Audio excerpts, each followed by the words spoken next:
Yo, what's up everybody, it's Xtusk here bringing you a brand new video here today. And this video is going to be a quick video on, well, not really a quick video, but genuinely quick video about the new information on the new GTA update, Finance and Felony.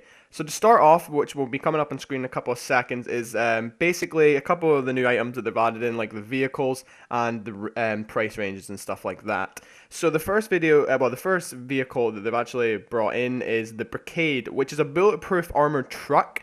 For 1,110,000, is it worth it? I would say yes. For the bulletproof, but for explosive proof, no. I think it can take a couple of sticky bombs, but I don't think it can take more than two. So people can still blow you up and kill you fairly easily. Now, the next couple of items that they have here is the two cargo bobs. They have the cargo bob and they have the cargo bob jet sam.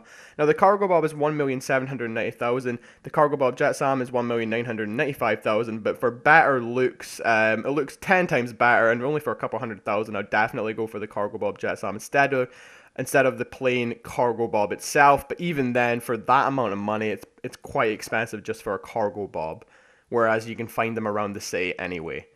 So let's jump into the vehicle, the supercars and stuff like that. So you've got the Benefactor XLS, the Bravado Rumpo Custom, and the Grotti Bestia GTS, and the Windsor Drop Vapid FMJ, and the Pegassi Reaper.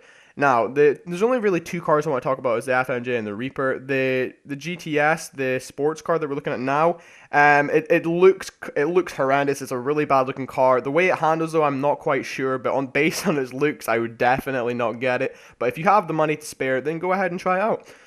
So now jumping onto the Vapid FMJ, the way it looks from the front and the side, it looks pretty awesome. But when you see it from the back, it is absolutely terrible. It looks disgusting. It looks horrible from the back. And the way it handles, I've heard, is pretty.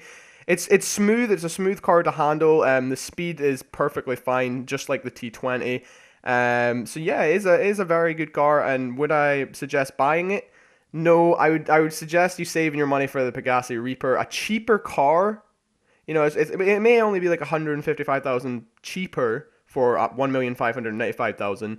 However, it's 10 times better looking. The way it handles, the way it drives, the speed, everything like that is pretty much the exact same as the FMJ. But for having that better look, looking 10 times better while driving around in it, is definitely going for the Pegassi Reaper. Now, they've also brought out a new boat called the Tug. It's a rusty type olden fishing boat, but it is very cool to have. I mean, if you can't afford a yacht, it's a kind of a letdown boat to buy, but still very cool. And for the price of only 1,250,000, I would definitely get that if you have the money to spare. Now onto the air vehicles. So you've got the Volatus, a very cool looking vehicle, but helicopter. But for the price, for 2,295,000, I don't think it's worth it. And then you've also got the Nimbus Jet, 1,900,000. It's a very boring plane, so I suggest not buying it because of how expensive it is. But I mean, like I said, if you have all this money, loads of money to spare, then yeah, go ahead.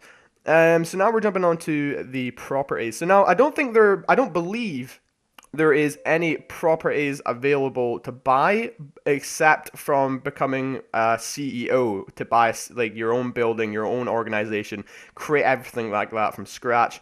For the CEO buildings, just get the prices now. So you got the Maze Bank Tower, which is 4 million. Lalonde Bank West, which is 3.1 million. The Arcadius Business Center, 2.25 million, and the Maze Bank West, 1 million.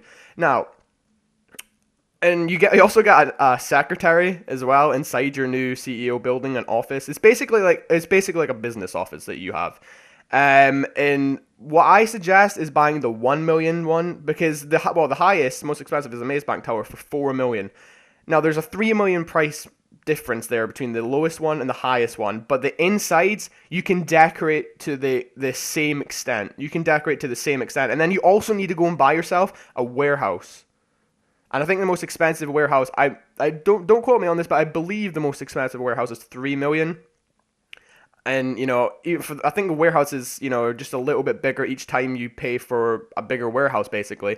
I would still go for the lower one because you fill it up with like doing these missions, and it's a lot better going for the cheaper one more than the most expensive one. But anyway, guys, I hope you liked the information on the new GTA update. I hope you liked the video. If you have, give it a like, and don't forget to hit that subscription button. Thanks for watching. Peace out.